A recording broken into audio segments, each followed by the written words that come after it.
no diga actor, diga Juan Esanove. No diga polifacético hombre, artista de la escena, con multitud de premios que si los contáramos todos pues se acababa la entrevista. Es un privilegio, Juan, estar contigo. Muchísimas gracias. Y bueno, vamos a hablar hoy fundamentalmente de la zarzuela, porque tú también eres zarzuelero. Sí, claro. Soy zarzuelero antes que director de escena de zarzuela. De pequeño ya, pues tú no sé. Sí, bueno, yo lo primero que yo hago en mi vida fue en el colegio, en una zarzuela en playback, que era un montaje que se hacía entre los alumnos mayores para hacer 2 representaciones al año, una un jueves para los brutos, para los del colegio, que aquello era un desdios, y luego un viernes que era para padres de alumnos, que era una cosa un poco más presentable. Una cosa enormemente amateur, de colegio. Ya. Pero yo hice, me hacían un casting para un niño para hacer La Rosa del Azafrán. Y bueno, me cogieron a mí. Y yo descubrí lo primero, yo creo que es lo primero que me atrajo a mí del mundo del teatro, que es que avanzábamos toda la compañía al proscenio y nos aplaudían. Y yo parecía fascinante. Y yo hacía un niño que agarraba de la saya a mi madre y le decía: ¡vámonos, madre! Ese era un papel muy difícil, un texto muy difícil. La leche. Pero bueno, ya a partir de entonces a mí la zarzuela me ha gustado siempre mucho el musical, me ha gustado muchísimo la ópera, y entiendo en la zarzuela un pozo de tradición y de enganche con una literatura de la época muy importante en nuestro país, y en donde hay compositores verdaderamente magistrales. El caso, por ejemplo, ahora que nos ocupa, que es Chueca y Chapí, sí. y Chapí, sí. Me parece que, es decir, La Revoltosa musicalmente es una zarzuela conmovedora, y El Bateo es un juguete escénico tan bonito, tan delicado, tan preciso, y eso musicalmente lo refleja la partitura. Yo siempre recordaré una frase que le dijo Luis Pascual a un amigo mío, hablando de la dirección de escena, que decía: dirigir escena en la lírica está en la partitura. Está en la partitura. Todo está en la partitura. No es necesario dominar el lenguaje musical para entender la sensibilidad de la partitura.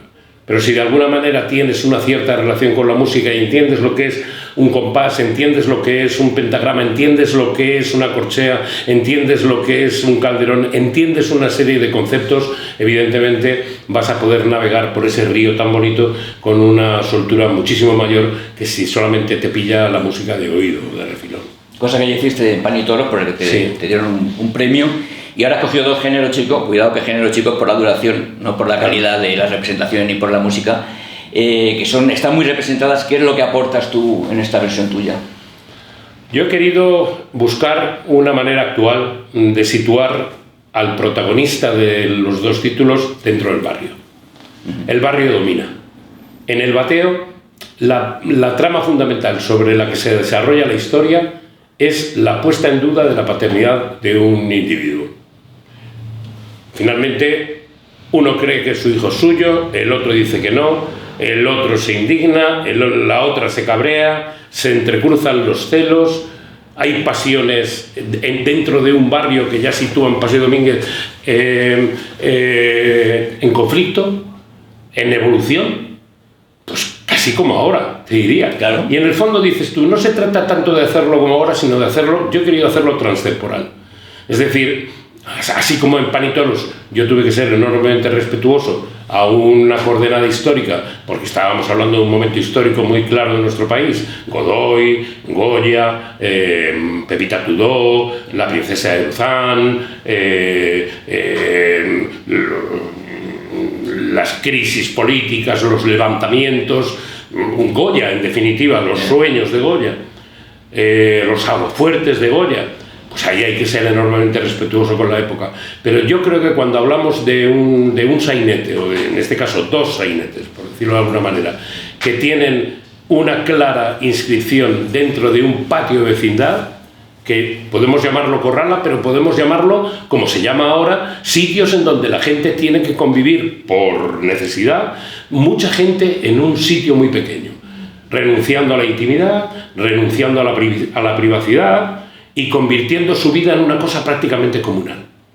Entonces yo dije, bueno, pues vamos a arriesgarnos por aquí, vamos a hacer algo que sea muy colorista, que sean 2 fiestas, porque son 2 fiestas de 1 hora, en donde todo acaba bien, porque es uno de los principios del género chico. Es decir, que en esa hora de duración, al final tiene que haber fiesta, celebración y que todo acabe bien y se solucione todo y muy rápido. Porque como no tienen más que 1 hora los libretistas para solucionar la trama, la solucionan porque sí. Dicen, pues ala, y al final todos acaban diciendo, pues a la verbena, claro, como no se pone a la verbena, y a comer. Que eso es una cosa muy, muy común digamos, de nuestra cultura española.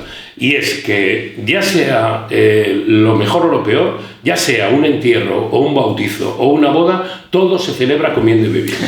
Y todos juntos. Y de alguna manera yo he querido que toda esa actualidad, no quisiera llamarlo contemporaneidad, pero esa actualidad el espectador lo reciba como algo cercano, próximo. Y siempre, por supuesto, enormemente respetuoso con los libretos tanto de Fernando Xó y Domínguez como Paso. Es decir, que yo no tengo que enmendar la plana al libretista. Sí que es verdad que a veces que por necesidades de producción y por necesidades de todo el montaje escénico, a lo mejor tienes que aligerar algo o a lo mejor tienes que acortar esto porque esto no te cuenta ya nada, pero son 2 frases realmente lo que puedes tocar. Lo demás no se debe tocar. Y como decía Pascual, además, el montaje está en la partitura. Con lo cual, al final, si te das cuenta, además, La Revoltosa todavía tiene un número final musical que es vistoso, muy corto, pero vistoso. Pero el bateo acaba a cuchillo. Y yo dije, pero esto no puede acabar a cuchillo. Y entonces a Oliver Díaz, maestro que yo estoy encantado de haber trabajado con él, la verdad, estoy encantado con Oliver Díaz. También lo estuve en Pan y Toros con Guillermo García Calvo, que fíjate que si hay 2 personalidades distintas seguramente en el mundo de la música son García Calvo y Oliver Díaz. Pero Oliver Díaz, yo le dije, maestro, esto acaba muy a cuchillo, esto de alguna manera, y me dice Oliver, ¿tú qué has pensado? Y digo, pues si yo pudiera repetir por lo menos el comienzo de la polka del fotógrafo, ¿sería posible? Y me dice, claro que sería posible. Musicalmente todo lo que no sea ir en contra de la partitura, todo lo que sea añadir algo, lo podemos hacer. Y yo digo, bueno, vamos a probarlo.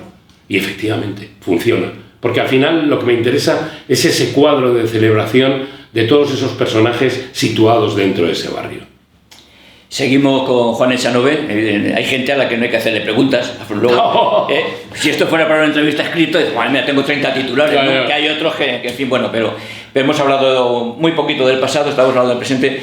¿Cuáles son tus planes futuros en teatro, en cine, en zarzuela, en lo que sea? Bueno, en teatro, en cine voy a estrenar dentro de unos días una segunda temporada de una serie que se llama Memento Mori, basada en la novela de César Pérez Gellida.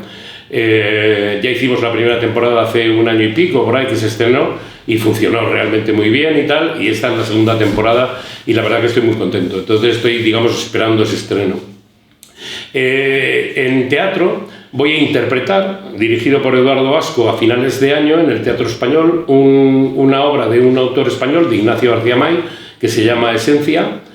Una obra de 2 personajes que voy a interpretar junto a mi compañero Joaquín Climent, que es un actor al que admiro muchísimo y además somos coetáneos prácticamente, nos hicimos actores prácticamente a la vez, venimos prácticamente de la misma fuente, ¿no? No somos actores académicos de escuela, somos actores que hemos aprendido todo en las tablas.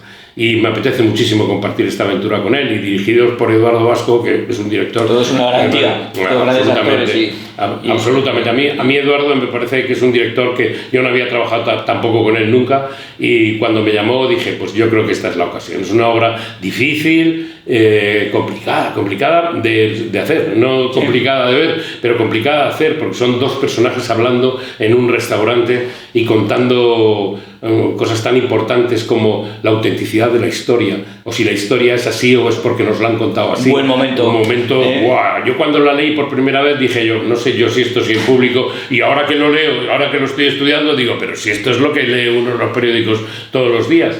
Y luego dirigiré en el Teatro Español también, en el año 26, justo en la primavera del 26, dirigiré una adaptación que hemos hecho Bernardo Sánchez Salas y yo, pues, de La Escopeta Nacional de Berlanga, y la pondremos en escena en la primavera del 26. y ya luego hay más proyectos y tal, pero a mí ya me da un poquito de vértigo ya pensar en tanto tiempo así a la vista. Por de pronto son esos dos proyectos.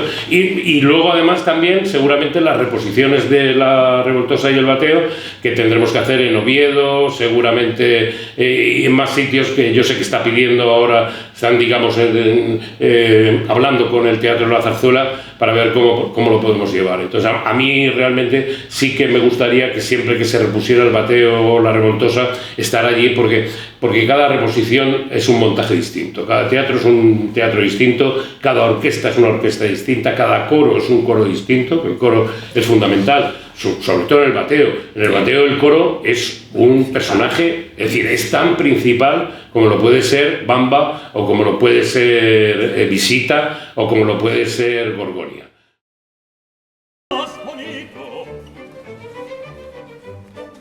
Qué artístico paseo. Señores, a sus órdenes.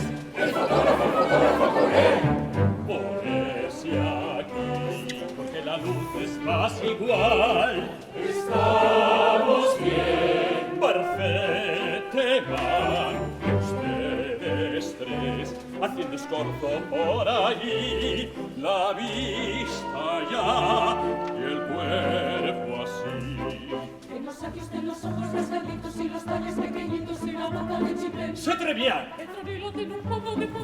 Bueno, has comentado que en El Bateo el coro es un personaje fundamental, tan importante como todos los demás. Sí. ¿A qué se debe? Bueno, tío, la intervención del coro es muy señalada. Es decir, en la huelga de los guerrilleros, en el pasacalle del bautizo pelao, del padrino, en el final en la pradera de San Isidro, la gavota, tienen 4 o 5 números verdaderamente esenciales, pero es que además son parte, realmente es el pueblo, es ese barrio, es decir, ese coro son los habitantes que pueblan todas esas viviendas, esos cubículos donde la gente se distribuye, ¿no? Son buenísimos. Y además el coro de la Zarzuela siempre ha sido un gran coro, el coro de la Zarzuela, pero últimamente, desde Pan y Toros hacia aquí, yo he observado una renovación que ha accedido al coro personas jóvenes que tienen mucha más ilusión, porque eso es parte del coro, quema. El ser integrante del coro de la Zarzuela no es fácil, es un trabajo bastante complicado. Muy bien, y como diría Cuerda, que no es poco todo lo que tiene para el futuro. Podríamos hablar con Juan de José Luis Cuerda, de gastronomía, de muchas cosas, pero la última pregunta creo que va a ser muy fácil. ¿Los políticos son buenos o malos actores, son buenos o malos cómicos en general? A mí sí hay algo que me molesta profundamente, desde que me levanto hasta que me acuesto, es cuando la gente, digamos, o medios de comunicación, o tertulianos, o digamos todo el mundo de la opinión, de alguna manera, identifican con el hecho de mentir, de que un político mienta o de que un político se enfrente con otro de alguna manera en un estereotipo de enfrentamiento, mientras luego se toman un café tranquilamente en un bar. Por supuesto. Y que le llamen a hacer teatro. El teatro es el arte de la verdad, no es el arte de la mentira. El teatro, como decía Federico García Lorca, es un arte en el que pretendemos ver una verdad para ser representada, no una verdad asible, sino una verdad para ser representada. Entonces, cada vez que se identifica teatro con mentira, a mí me parece un horror. Y desde luego, en caso de que se pudiera establecer una relación, como me dices, entre un político bueno o malo, es mejor o peor actor, los políticos no son buenos actores, prácticamente ninguno. Los mejores políticos son los que de alguna manera siempre han dicho la verdad a las claras. Esos son los buenos. Casi desaparecidos. Hombre, como el lince ibérico. En general, efectivamente. Bueno, pues ha sido un placer hablar con Juan Echanove, lo traemos muchas más veces. Mucha suerte, Juan. Muchas gracias a ti. Es un placer. Haciendo escorzo por ahí, la vista ya y el cuerpo así. Que no saque usted los ojos rasgaditos y los talles pequeñitos y la boca de chipén. ¡Se atrevía! El tronilo tiene un poco de pupila, tápate con el vestido, los juanetes de los pies. ¡Yes, yes! No tengan cuidado, que saldrá muy bien. ¡Qué conjunto, qué clichés! ¡Qué precioso!